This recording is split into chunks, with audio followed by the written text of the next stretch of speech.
Excellent. I'm here. The host is not in the meeting, it says. Now I hear you. Oh, maybe other people may have been hearing us. Oh, I wouldn't be surprised.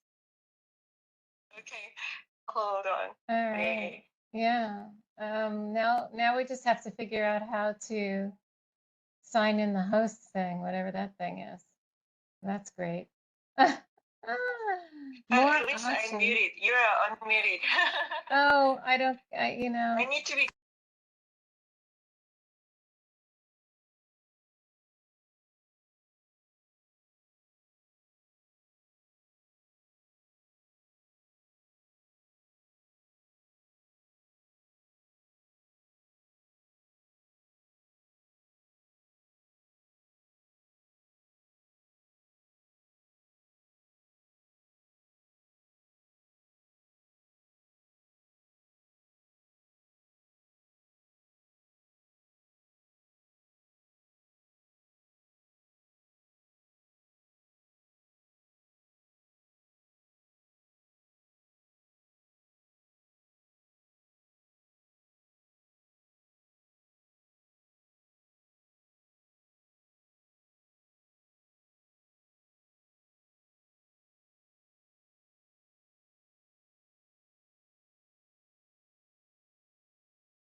Hi there. I'm trying to figure out how to do the audio. Does someone know how to do the audio? This is really crazy. All right. Every time I sign into WebEx, I am treated to an entirely new set of features. I'm excited we have 20 people on already, or 19. I'd love to see everybody. Let me Dr. Choi, are you able to speak online as well? No, I cannot. Yeah. Share content. I cannot unmute myself. I cannot turn on my camera. So you have to make me as a. Oh, okay. So. I unmuted yeah, now you. I can unmute. I can hear somebody. That's great. However, you have to let me be a panelist so that I can share my screen. Yes, and trying to figure out how to do that. So I'm going to right click on your name again and see if there's another option for make panelist. Excellent. Very cool. Oh, okay, great. Yay. I want to unmute everybody. Is there a way to do it for everyone all at once, do you think? Is that even a possibility? It's 7 o'clock, so hopefully we're winding into a good time. But several people were texting there or putting some nice comments in, which I could use some help with that. Let me look at the chat. No audio, no video. Can I turn everybody on one at a time? Would that be okay? Let me try that. No, I don't think all participants needs to unmute. Oh, I think it would Usually only for panelists, be. but they can chat. they can type questions.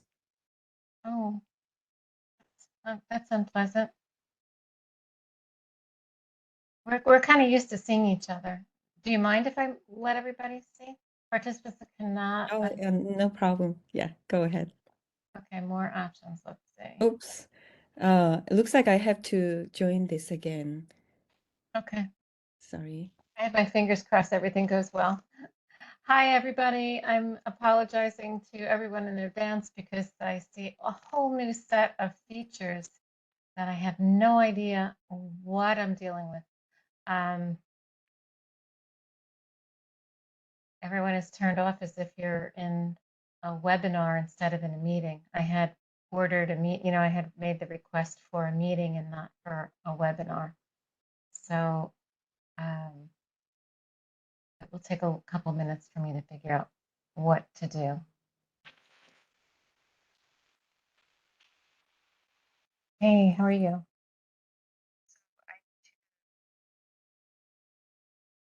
Yes.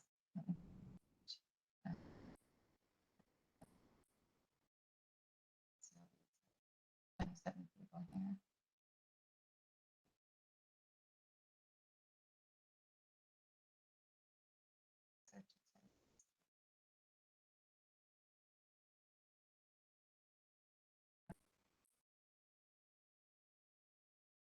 Excellent. Excellent.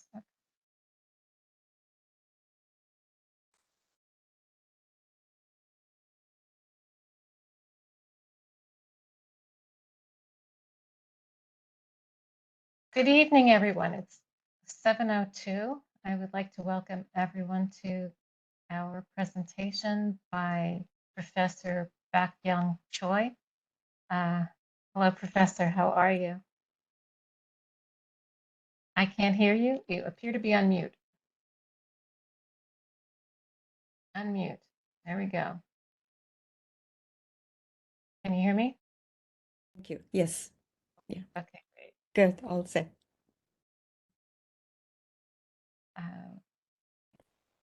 Share my slides for a few minutes so I can introduce our speaker.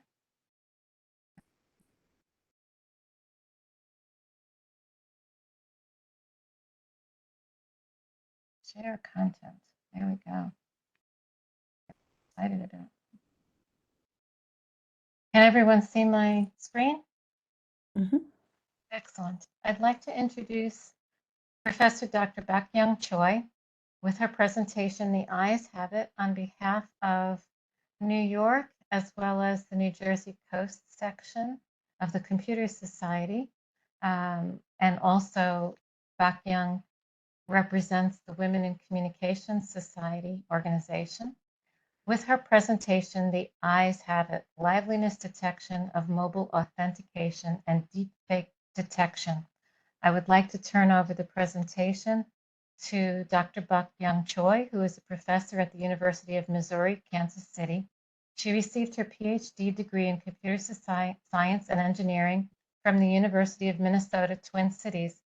She published 3 books on network monitoring, storage systems, and cloud computing.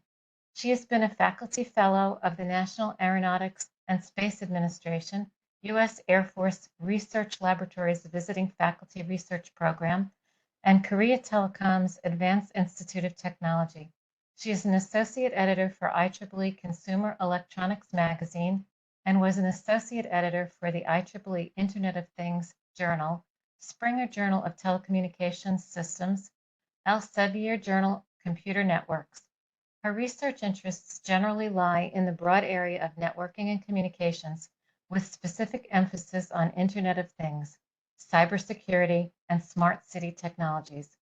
She is a senior member of ACM and IEEE and a chair of IEEE Women in Communications Engineering.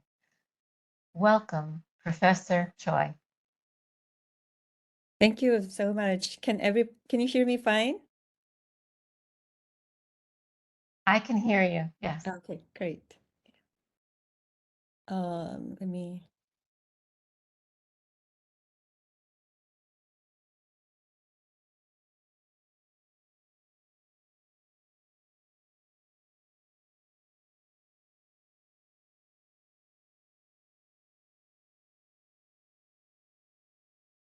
Okay, so you are seeing my screen, I guess.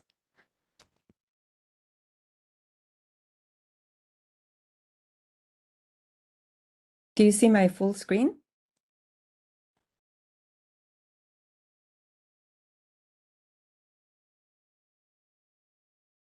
Hello? Can you see my full screen?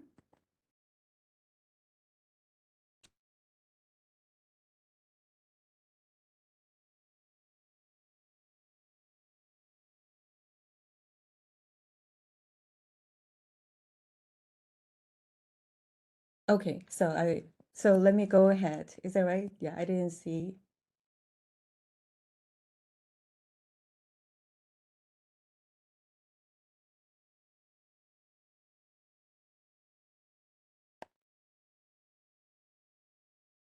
Okay, so Kit, can I go ahead? Is that right? I didn't see the chat or your voice.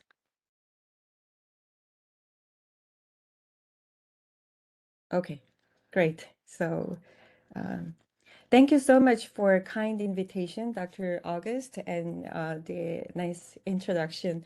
So as you can see in this low resolution image of myself, you can tell it's me. The title of this today's talk is "The Eyes Have It." My name, you can pronounce it like a back to the young age, Baek-Young. I am with University of Missouri, Kansas City, as Dr. August has introduced. I just want to start with briefly where the Kansas City is, because a lot of people, even in US, they are confused where Kansas City is. Is it in Missouri or Kansas? It's right at the border between two states, Missouri and Kansas, and our university is in Missouri. And when you hear about some news about Kansas City, it's typically Missouri. You probably know that Kansas City Chiefs have won the Super Bowl championship last month, and we call ourselves as a Super Bowl, the Chiefs Kingdom. So with that, let me briefly introduce myself. These are the areas of my research: network systems, cloud systems, the Internet of Things, the security.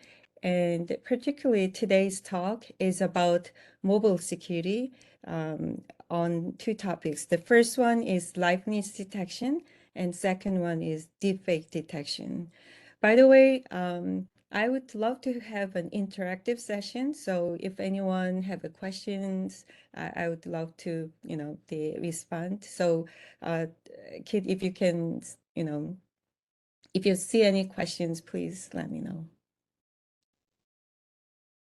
First, I would like to acknowledge my collaborators. First, let me see.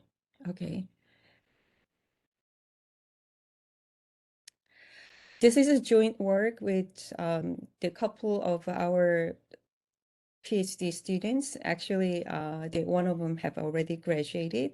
So the Muhammad Muzari is about to finish the PhD student, and the Khalid Armanki, he has completed his PhD and is a professor at the Saudi Electronic University now. And Dr. Sejun Song, one of my colleagues at our university. And these two people they contributed to this work mostly, and you can watch on these people, a very bright young man. So the first part of my talk is called Amy, Apple in My Eyes. This is about liveness detection for mobile security using corneal specular reflections. As you can see in the image, the eyes can tell what it sees. This work has published in the Internet of Things journal recently, and also ACM Mobis's workshop too. This work is inspired by my daughter, both of my daughters, when they were young. Each of them said, looking into my eyes, Mommy, I see me in your eyes. So, you got the clue what this work is about. So this is to do with authentication. So let me start with a little bit of background. I understand that the audience here could be in different fields, so I made it a little bit more uh, the generic in terms of the content. So there are a number of methods to do the authentication. It could be based on what you know, like password, pins, and patterns, or it could be based on what you have, like these kind of tokens, or it could be based on what you are or what you do. And these are the type of biometric authentications. And we can use more than one method to do the authentication, multi-factor authentication. For example, what you have, phone could be a token or phone, and what you are or what you know. Passwords has been the most common method for authentication, but we find that passwords are pretty much dead because the passwords are the root cause of most of the data breaches, and a lot of users have a lot of online accounts. My online accounts was more than 250, so close to 300. And I'm guilty that I'm using reusing my password over different accounts because it's difficult to remember them for different accounts. So the biometric authentication is replacing the password-only logins with a secure and fast experiences. It provides a good security and also good user experiences. And these are the examples of biometrics, like facial recognition, fingerprinting, or voices. Facial authentication is becoming the most widely adopted biometric authentication, especially through the COVID. Contactless biometric authentication is becoming popular. And when we think about the facial authentication, when we use this, we don't have to remember the password, we don't have to type them. And it's based on the camera, which is available on most of the electronic devices that we use. So it provides a fast, convenient, and the easy access across all the, most of the devices, and we can access a lot of services. However, when we look at the process of facial recognition, there are vulnerabilities. So first, data has to be captured, and then the signal or image has to be processed, compared with the existing data, and then finally, decision will be made whether this is a real person to be authorized or not.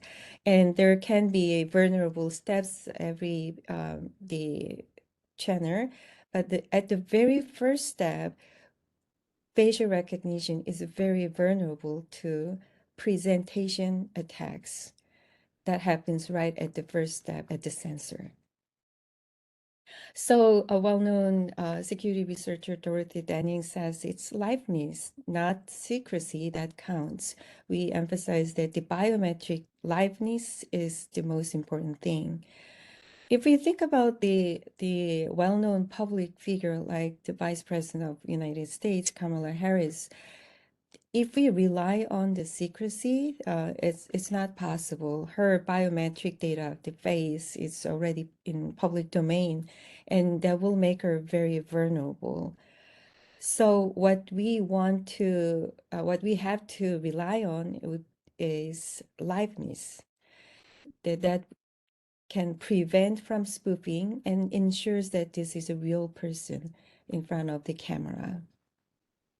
There are uh, a number of presentation attack detection techniques.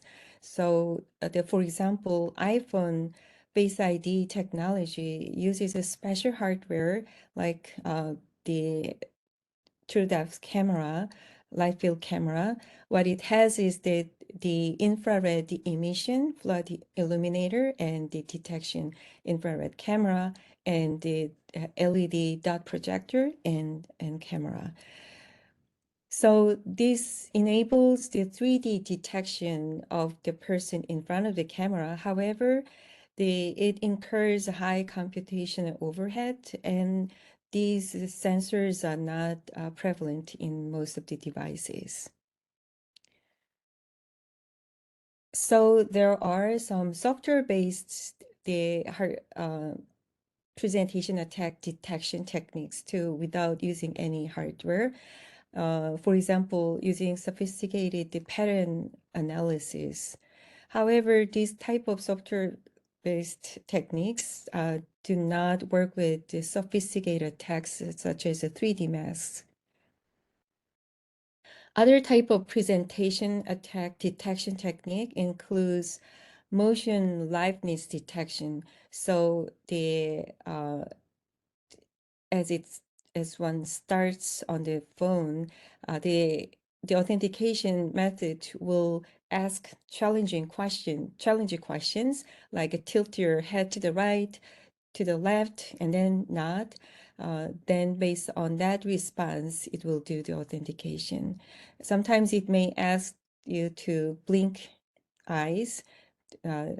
So these are, again, examples of challenging response-based techniques. However, this is also not so effective against the replaying attacks. People can record the challenging responses in advance and use it for attacks. Another interesting presentation attack detection technique is using pupil dilation. So there is a special near infrared video sensor. So what it does is that making the screen to be dark and suddenly make it bright, and then the human eye will constrict in the pupil. Then the infrared, the camera will record that short videos. So the eye pupil gets restricted and then dilated again. And using this infrared video capture, it can detect the person in front of the camera is real or not. However, this is not compatible with most of the webcams available today. Not so effective, also against the replaying attacks. So our premise is that your eyes show what your eyes see. So this is the key slide of this work. Phone screen will show a challenge image, question image, and our body, the eyes will respond to that question, reflecting that image. Then we analyze that the reflected image and the challenge question and detect whether this person in front of the camera is a live person or not. So we use a frontal camera that is available on the phone. So this is some of the pictures. We can have a diverse the challenging images.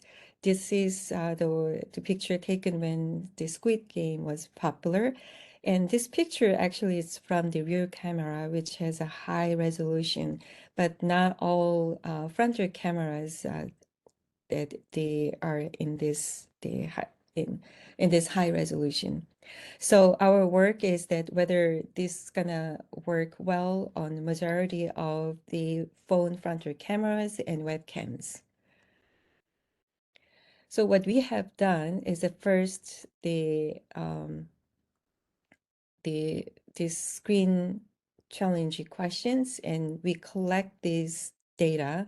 And for the authentication process, liveness detection process, we have to go through a number of steps. The first, the pattern area detection, and then feature extraction, then classification, finally we can make a decision whether this person is real or spoof.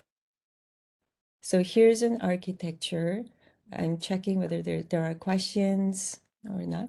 Okay. So we have a There is a several. question. There is a question. Okay, yes. I'll be happy to hear any questions. Yes, there's a question from Daniel to everyone, I think, in the chat. Is that question still I don't see that. in the chat? There's a question that says, since biometrics can be copied, faked, they are comparable to passwords that cannot be changed. How are biometrics safer than securely stored passwords? But I think you answered the question after this question was posted by introducing your challenge. Right, yeah. Okay. By the way, I don't see the chat over there. So I would appreciate if Dr. August, if you can read the questions, that would be appreciated. Okay. Are you able to hear me now? Yeah, I can hear Okay. you. I Okay, cannot I had see. to call in order to listen to you. I had to call in, so I have my phone in one hand and I'm looking at you in the computer. I can speak to you on the computer, but I have to listen to you by telephone. So in the chat, I have a chat question from someone named Daniel to everyone. Yeah, And I that's heard your question. okay, Yeah, good. Okay. right.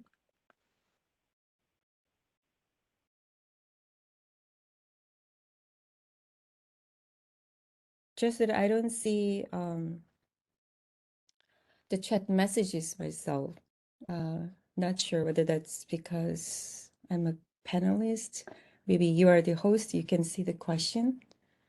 So again, Kit, if you read the question as we go, that'd be good. Yeah. Excellent. I'll be happy to keep an eye on that now that I know you can hear me and I'm not interrupting you. Thank you.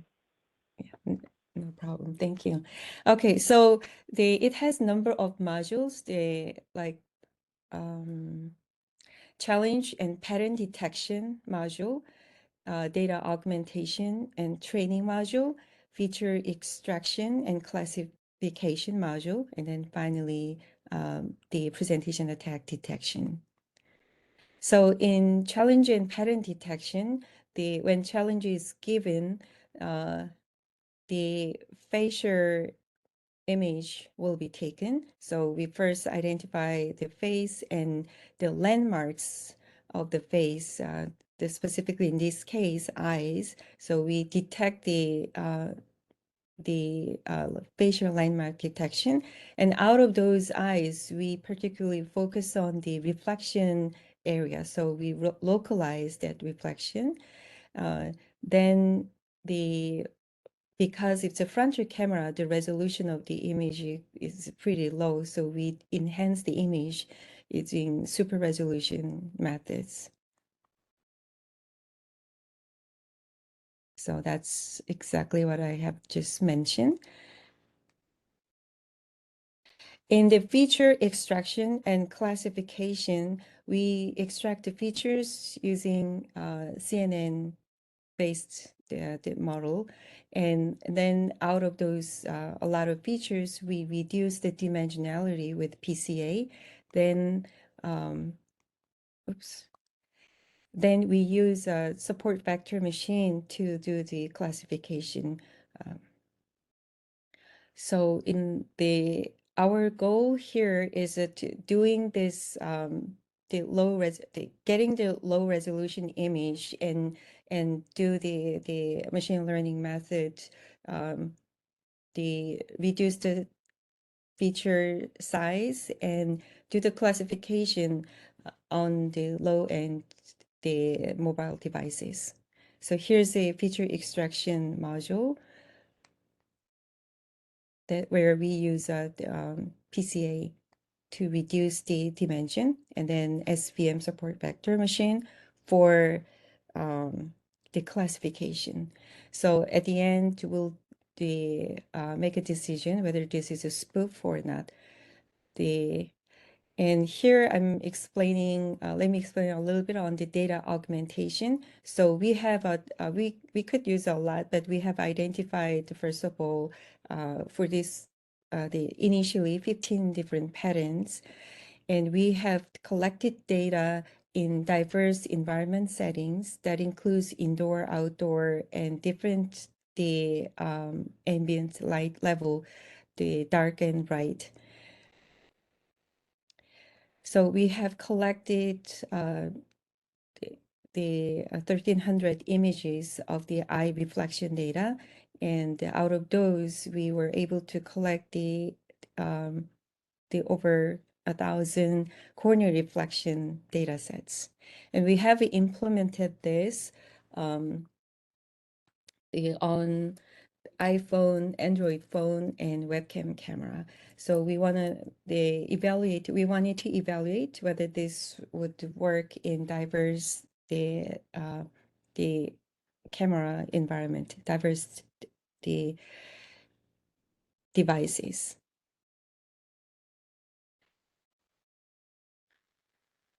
So this is the evaluation setup, 15 different patterns that includes letters, numbers, and different shapes.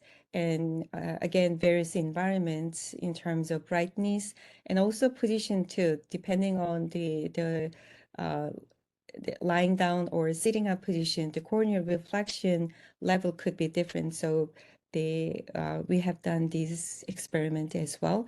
And we also changed the challenge pattern screen brightness variation too. So these are some of the images that shows the reflection area detection. And in terms of evaluation, we have used a number of presentation attack environments.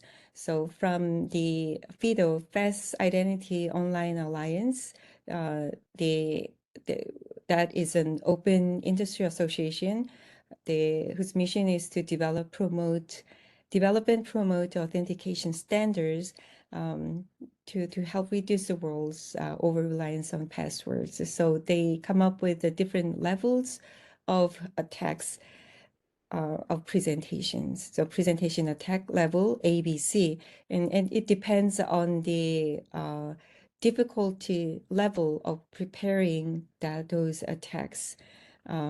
So from immediate, easy to prepare or obtain the biometric characteristics to moderate and to difficult level.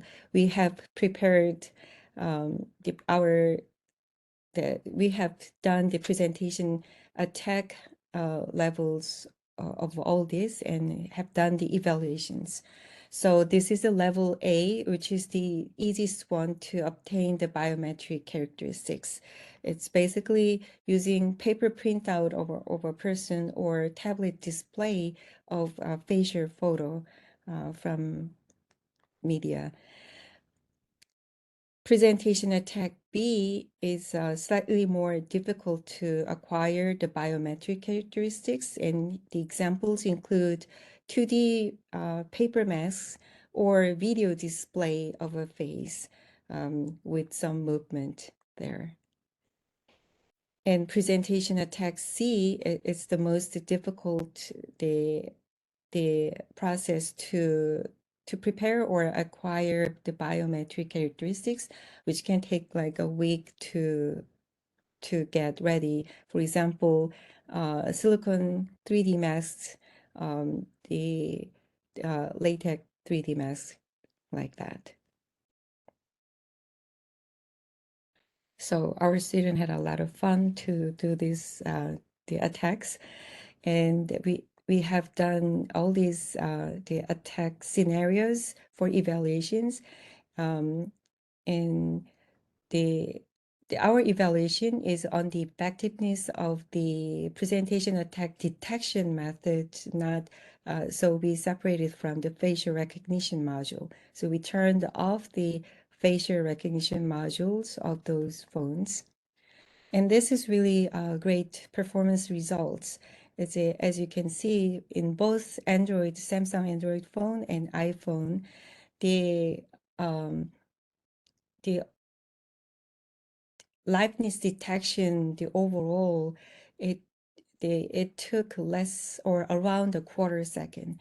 So the challenge pattern detection area, pattern detection can take about 200 milliseconds, and then feature extraction and the classification took about 50 milliseconds.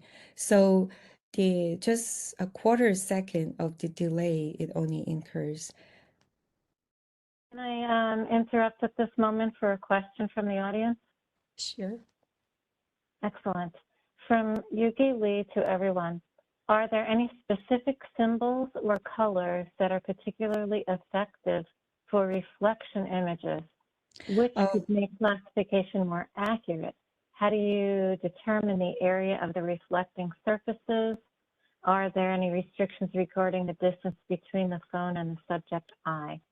Okay, that's very, very good question. So we have varied different patterns and colors, and also we in terms of the evaluation, we also vary the distance between the face and the phone, and we do find that the white background with the dark black pattern is the easiest one. It is the most accurate one. So for the frontal camera, again, which has a lower resolution, the most challenging is not about the classification. In fact, it's more of the reflection area detection. And in such a case, when we have a the square or rectangular, the boundary signified by the white screen, that was the most easiest one to detect the area. Yeah. Thank you. All right. Good question. Thank you, Yuji. Thanks for attending.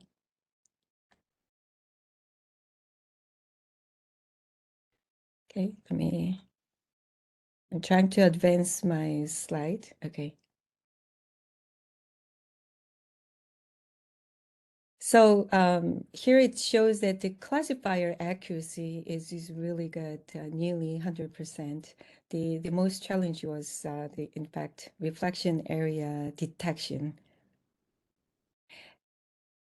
That means that as we go with a higher resolution frontal camera, the accuracy of this one, it will be even better. So we have done different colors and different the patterns. And again, the white background, dark black color pattern is the easiest one. Yeah, the most accurate one. So these are just as the examples of the different level attacks in evaluations. So this is a level A. Level B, we have used the printed 2D masks on heavy cardstock papers. And we also altered some of the masks by making small holes. And also we have tried the wearing glasses too. And even in this case, we were able to find the spoof very well.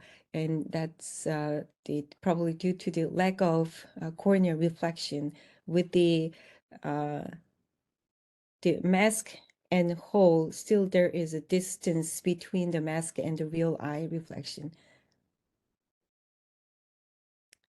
So this is another example. Yeah, that shows that the with a small eye hole and even glasses, and those cases, the reflections were unacceptable. And this is Mohammed wearing the 3D silicone mask. So we have tried this one, and as predicted, we were able to detect the spoofing cases very well. And again, it's due to the lack of the correct reflective images around this area. So this work, AMY, is the first challenge response liveness detection method using corneal specular reflections in machine learning for mobile security. In this work, we have done the standalone app for liveness detection, but it can be for other, it can be used for other examples like human liveness detection, not a robot testing, like the reCAPTCHA.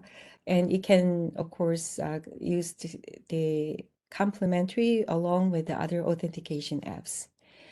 Note that we can also increase the challenge complexity by having a random sequence of challenge questions. We can also randomly change the shape and color.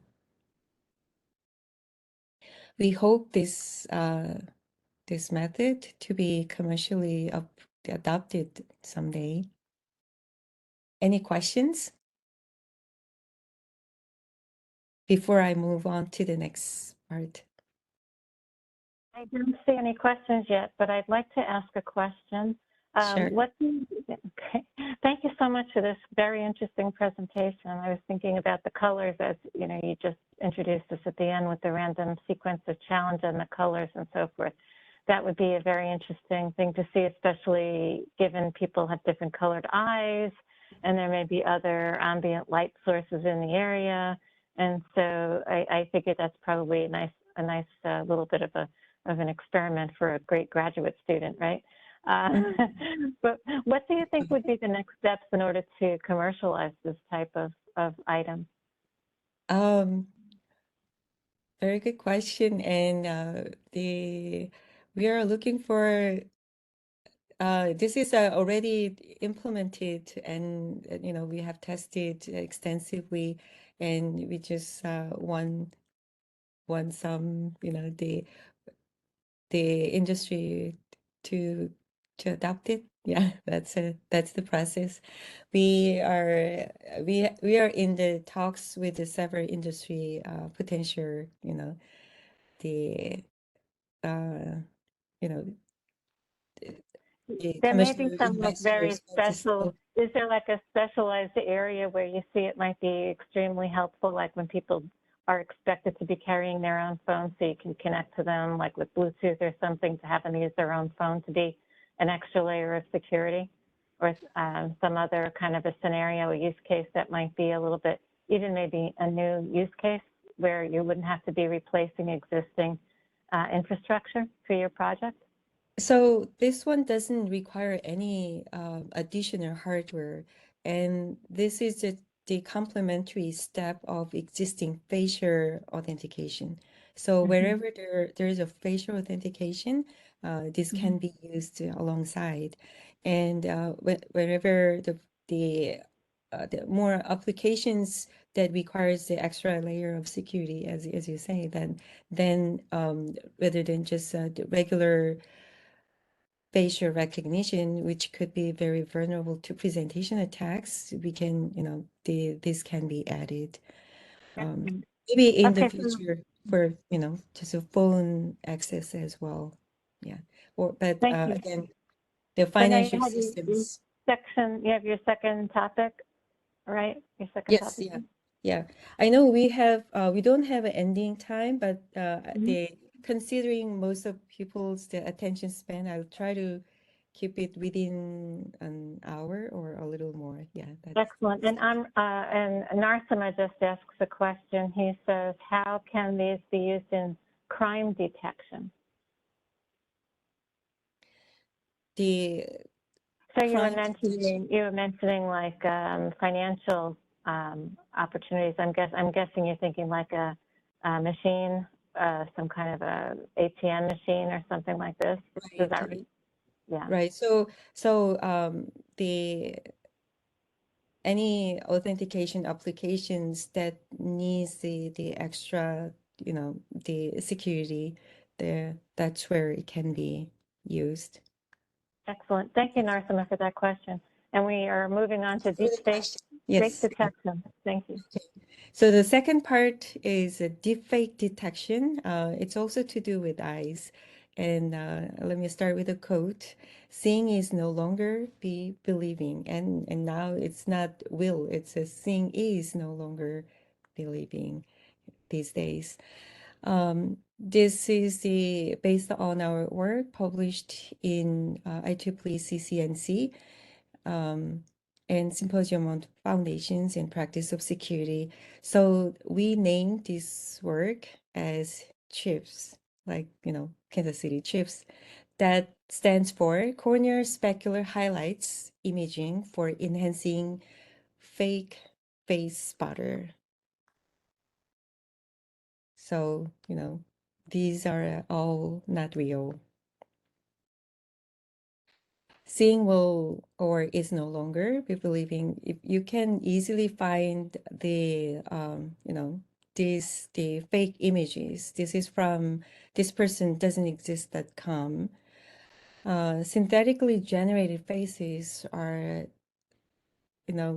just so realistic these days, and oftentimes they are more trustworthy than real faces,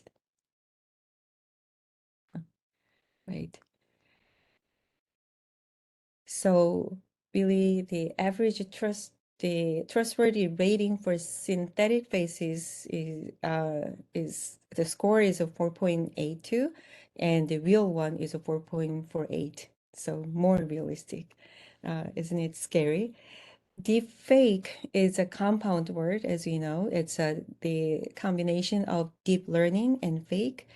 And the believable contents generated by artificial neural network that seems authentic in the eyes of human being.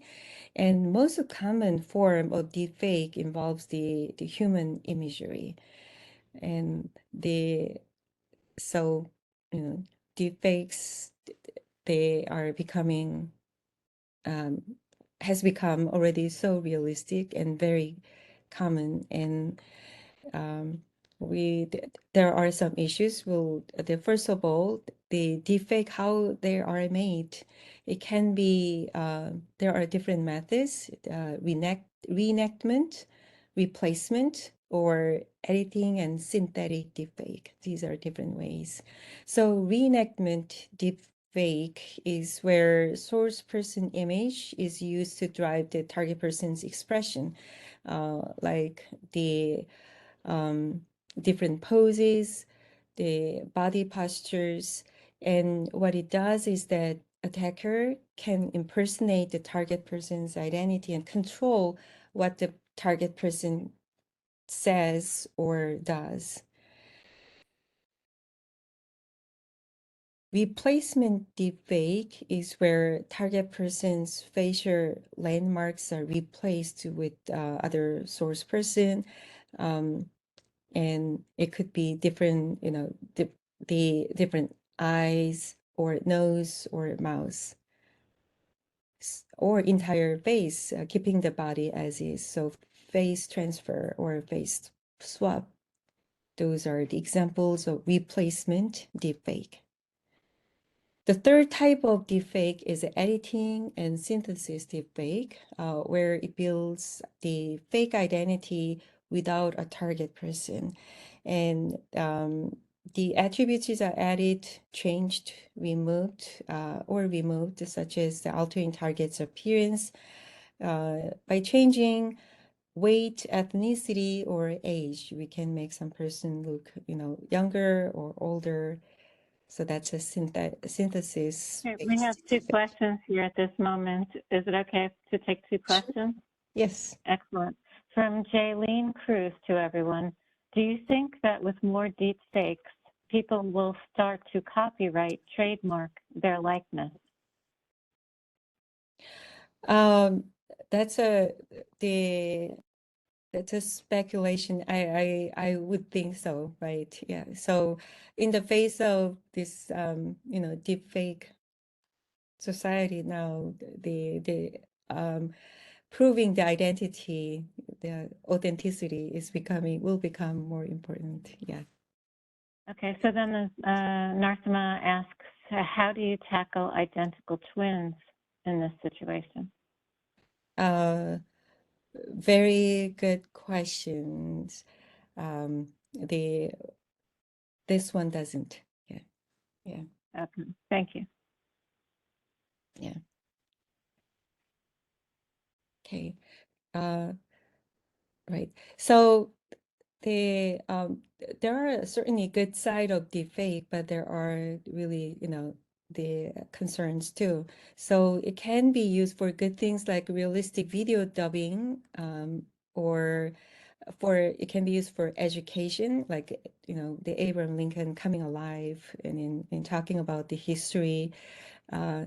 And we can also try on clothes virtually. It can be used for, a lot of good applications. However, my slide is just stuck again. Yeah. So however, it can be used for unethical or malicious purposes too. And human visual deepfake is becoming a risk for the privacy of the security, authenticity of our society. So if you look at this news, all of these are fakes, and it's becoming more difficult to prove that whether somebody has said this thing or has done this thing. And there are new waves of malicious attacks. So the innocent individual's credibility it can be easily harmed by these deepfakes.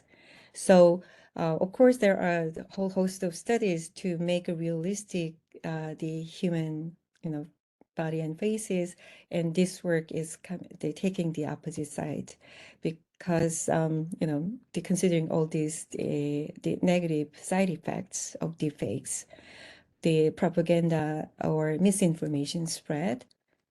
These are the examples. Again, my slide is a little stuck. Okay, so let me go fast a little further. So in order to study on deepfake detection, first let me talk about the data sets available in this domain. It has gone through multiple generations, becoming more sophisticated. So the first generation, the quality is pretty low. Video quality, image quality is low. The second generation, Google deepfake, these are a little better.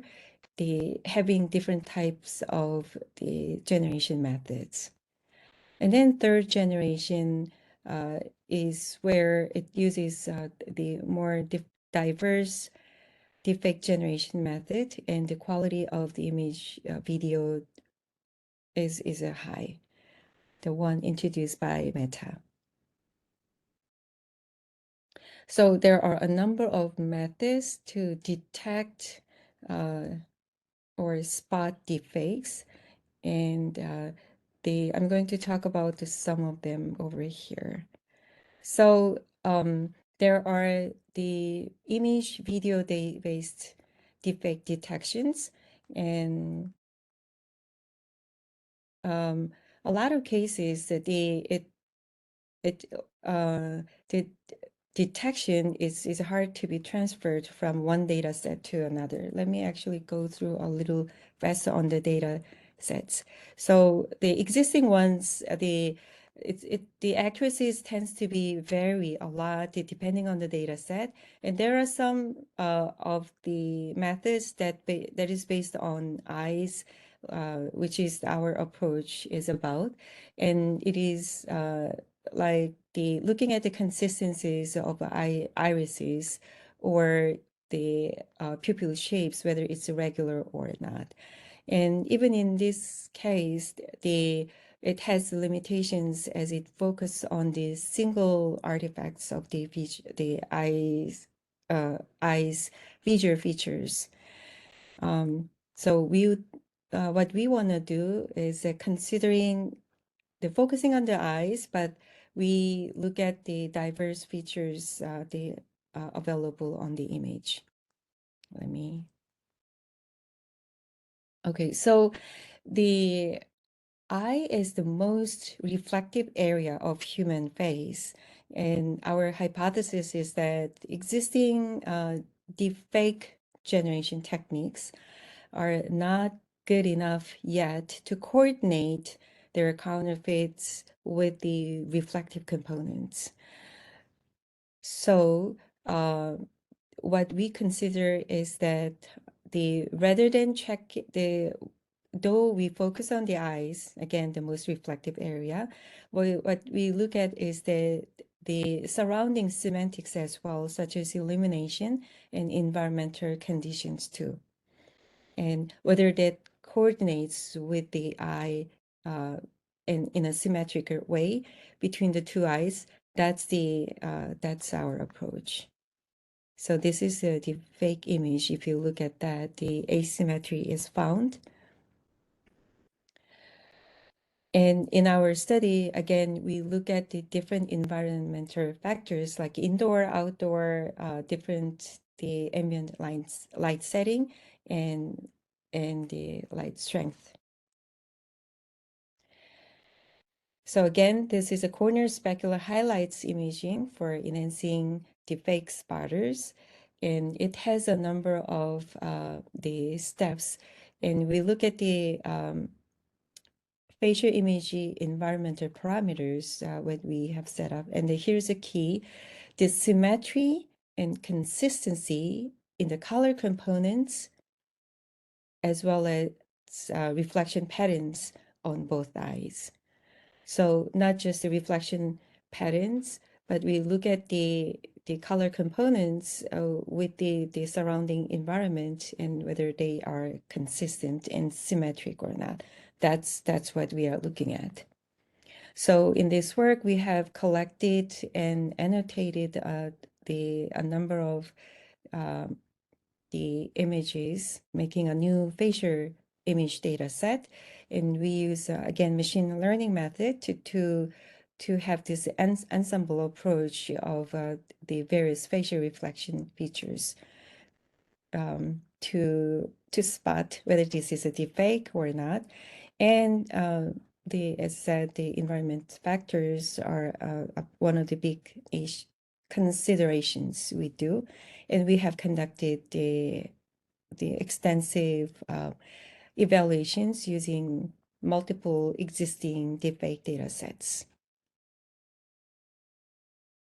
And we made this design to be modular, and we have embedded to different the platforms too. So these type of approaches are a little similar that you have seen before. Here we have a data training and annotation module, and the corneal reflection detection module, and feature extraction and classification module. So we have collected and annotated a number of the images, fake and real, about the half and half, and this contains the high quality images with considerable variations of all kinds of the ethnicity, ages, and so on.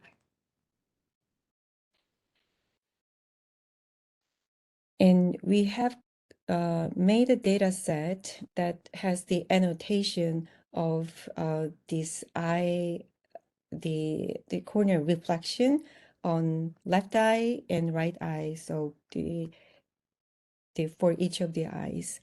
And we have annotated the environmental factors as well in the data set. So in terms of process, the corneal area reflection, so out of the face, the corneal reflection area is detected, and left eye, right eye, we extract those, and we compare the specular highlights, the shape and consistency with the environment. So we use that for that area for each feature extraction and classification.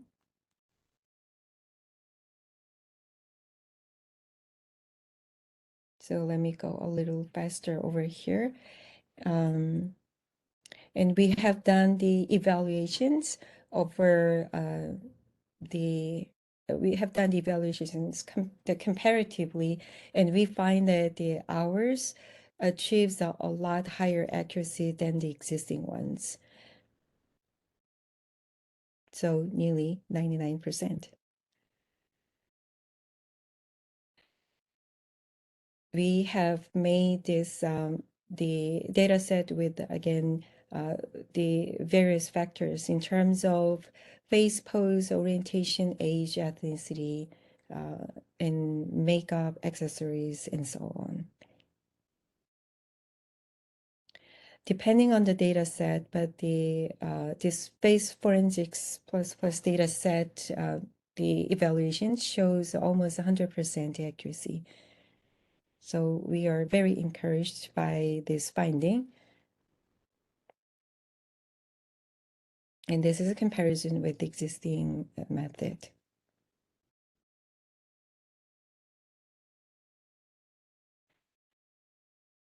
So again, it shows that the comparison of our method using different core part of the classification. So we have used the existing trained model and have varied those and find that which ones show the best accuracy out of those.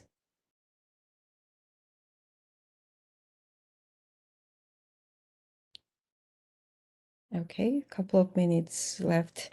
So we have embedded this this module with the phone, and you can tell, not sure whether you can tell this. This shows whether this image is real or not, fake, with a certain percentage. So these are some of the examples of our implementation. Okay, so that's pretty much it. In this work, I have shown our work that focuses on the reflective area of human face, which is eyes. So first part was the liveness detection, called Amy, and the second part is the deepfake detection, called chips. So thank you for your attention. And Very cool. others. Yeah. It's very exciting. Thank you so much for sharing this work. Narsima has another question. While deep fake detection is based on current fake, criminals will come out with new ways. So how do you deal with these countermeasures? How do you tackle such a situation? Say it again, the question. So the question is that while deep fake detection is based on current fake, criminals will come out with new ways to defeat the fake detection. Right. They'll come up with new countermeasures, right? So in the field of security is always, the race between attacker and defender, and from the people who wants to generate the more realistic, the realistic human faces, that they might consider this as well, right? So, but so far, with the existing technologies, what we see is that our premise again is that existing technologies, defect generation technologies, cannot match the most reflective area of the faces realistic enough. So that's our premise. But you're right that in the future it might become more realistic. And if I give a little bit of hint, our next work that is being in submission is that not just the eye area, the considering different parts of the face that is reflective to the light. If we consider more the features, then it could be able to detect the fake even better. Yeah, so that's Very nice. a little bit of hint. Yeah. Very So- nice. Does anyone else have a question? I really wish if I have a question, I wish I could figure out how to turn everybody on there to request that you turn on your microphones. Is it all right if I ask everybody to turn on their microphones? That'll be great. Let me try to do that. Request unmute, request unmute, request unmute, request unmute. I'm clicking through everything in case it's going to work. I have no idea if it's going to work or not. But we'll see. I'm down to Daniel. Let's see who's next. I'm going through everybody. I'm going to see if I can actually request unmute for everybody and see if they can then ask a question. What is this? Is this? I can't tell. Request unmute, request unmute. It doesn't seem to be doing anything. I think I'm going to have to write a very strongly worded feedback letter to these people. Hello, can you hear me? Yes. Yes. Who is Yeah, it? this Okay. is Narsimhan. You have concentrated quite a bit on I think it's a good work. I enjoyed your talk, and all your PhD students who have done excellent work. Mm-hmm. Thank you for the talk, and Kit for bringing this talk to us. My question is, and you hinted a little bit in the end, that eyes are not the only thing that really deceive people on You're the other right. side. And Right. so it could be that the facial expressions and the bodily expressions could also be part of this situation where people are lying. There are different ways to express the lie. So while your work is excellent, how do you feel about other parts of the body that can also control how much of lie that you are doing? And you look at every politician in the current, maybe in USA, maybe everywhere, and they are always lying, but they lie without making any facial expressions. It's very difficult to detect that. So that's why they are politicians. How do you detect such fake people? Yeah, so right, we are working on only the image or video based the the scenes, whether this person is real or not, right? What they say is real or not. That's a next step, or it's a whole host of the uh kind of a lot more other work that needs to be done. And people are very creative about how they fake it. And I did my PhD in artificial intelligence and pattern recognition, unsupervised learning. The reason I asked you earlier question was about how you can work in unsupervised environments where you should be able to detect situations where it is uncertain, and so you are able to learn in that environment and be able to tackle and create a feature selection of features that will benefit that particular environment. It is still, to me, that we are in a situation where we can apply all these techniques to certain applications, but not in general. I was also interested in self-driving vehicles where people are still figuring out how AI can be applied in that situation. So it's all still speculative at this moment. We do have another question from the audience. Narsimhan. Yeah. Thank you, Narsima. Thank you, Narsima. Jafari Francis. the question is, if we want to go into this field, specifically, what types of skills would be important to learn? Professor? The good question. So for those who are new in this area, I think the study of computer science and AI has become a lot more the reachable, acceptable. So but there are a lot of I'm not sure whether the person who questions is in the computer science area or not. Even if he or she is not, there are a lot of open tutorials available. Data sets are open, many of them available, and the existing models are also available. So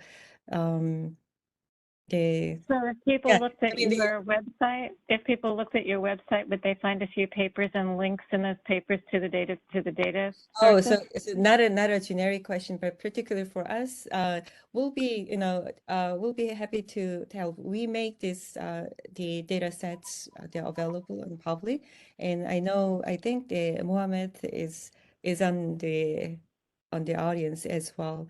So the I don't think we quite made our code public yet, but we can certainly. So please reach out to us.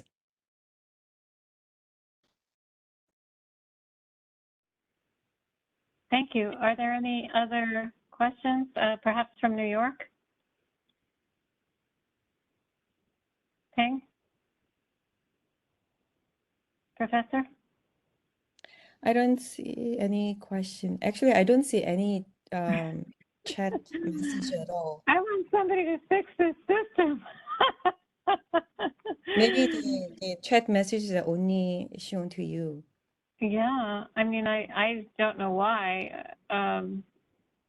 It just looks like if you're maybe you're not co-host, maybe that's the problem.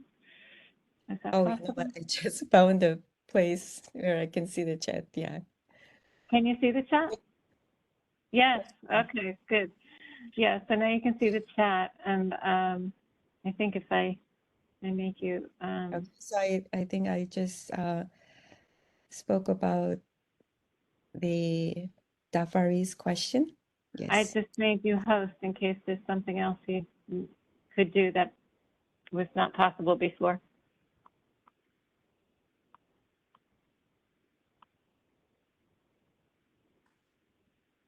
So I hope this talk was something interesting for people who are in this area of machine learning or not, just having a general idea of the mobile security and deepfake. Yeah.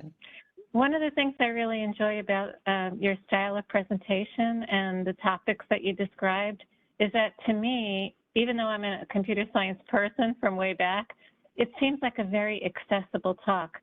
There's enough detail that people who have a background can get it and appreciate it and savor it. And then there's enough about the meaning of it, the implications of it. So it can really entice people to become interested in the field and perhaps pursue it, either, as an observer for a while, or then maybe put their toe in the water like this Thank you so much. audience member. Yeah, it was really, That was I exactly appreciate the it. purpose. Yeah. Yeah. So, Ali, I enjoyed your talk, and this is Narsimhan again. I used to work in biometric authentication when I was working for Army in a defense contracting company, but I cannot reveal most of the information that I did there, as usual. But I don't know what the classifications at that time was, so I just enjoy your talk, and it is one of the things I'm really concerned about is the security aspects.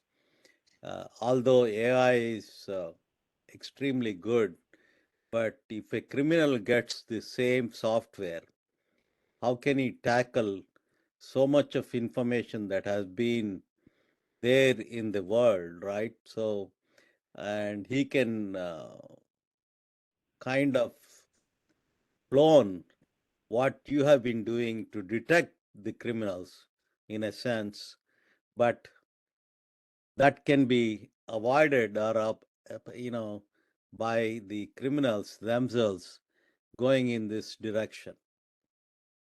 Yeah, so a lot of work in security, oftentimes researchers see the issue from the attacker's perspective and try to come up with a solution, but of course the attacker will see that as well and go to the next step too. So it's always the chicken and egg, and we have to just go one step at a time to make it a little more Yeah. safer. I was working in security for the last 10 years or 12 years, along with AI, which I had worked earlier.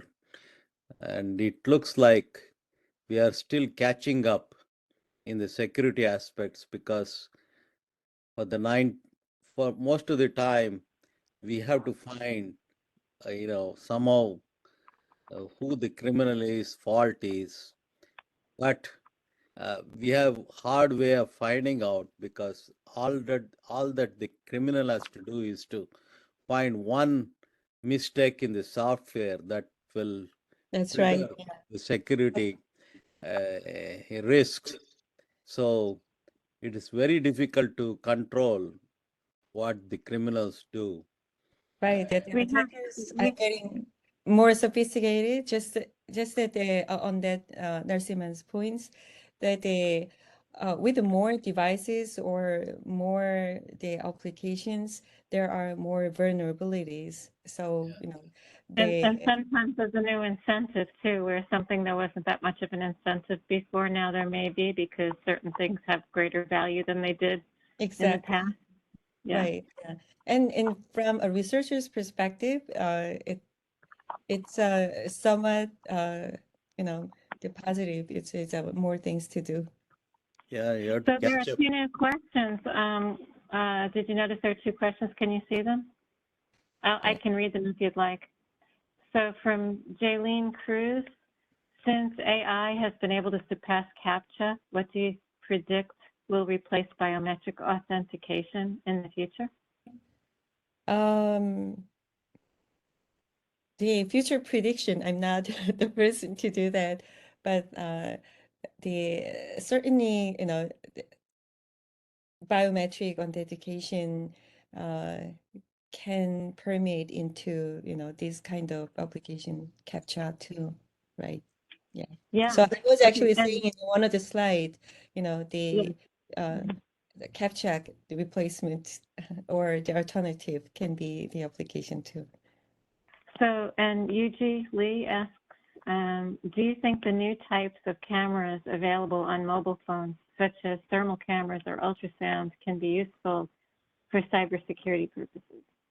Oh, that's a very good point. Yeah. So the more sophisticated the sensors, the can be so the iPhone already uses those, the cameras and the infrared cameras, LED cameras and sensors.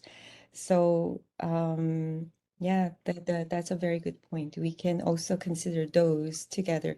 But at the moment, our technology is the making something available for majority of devices that has camera only without those. But in the future, I can certainly imagine that we can become more sophisticated in diverse devices. Thank you. And I think I just want to remind everyone we have another talk coming up on Thursday. If anyone here within the sound of our voice is thinking about Women's History Month, and Victor Lawrence will again host our Women's History Month meeting to become more aware and inclusive, especially for issues that face. It's a very related topic because it's about artificial intelligence and how some of these algorithms may be biased and affect people in the outcomes of the applications where the technology may be applied. In this case, we're looking at maternal mortality and morbidity, and especially devices such as the pulse oximeter. So think about joining us again on Thursday at 7 p.m. Same bat time, same bat channel. And thank you very much for joining us today. Yeah. Thank you, August, Kitty, Okay. Mhm. for bringing this talk. Thank you. Thank you, Okay. Steven, and thank you, everyone. And I look forward to joining on Thursday as well. Excellent. Thank you very much. And thanks for joining our panel, too. I wanted to mention to everyone, Professor Choi is now officially joined our little band of warriors trying to make the world a better place. So thank you. Okay. Thank you. Okay. Bye. Bye. I think you can turn off the video over there, Dr. Choi. No, not your video, the whole video.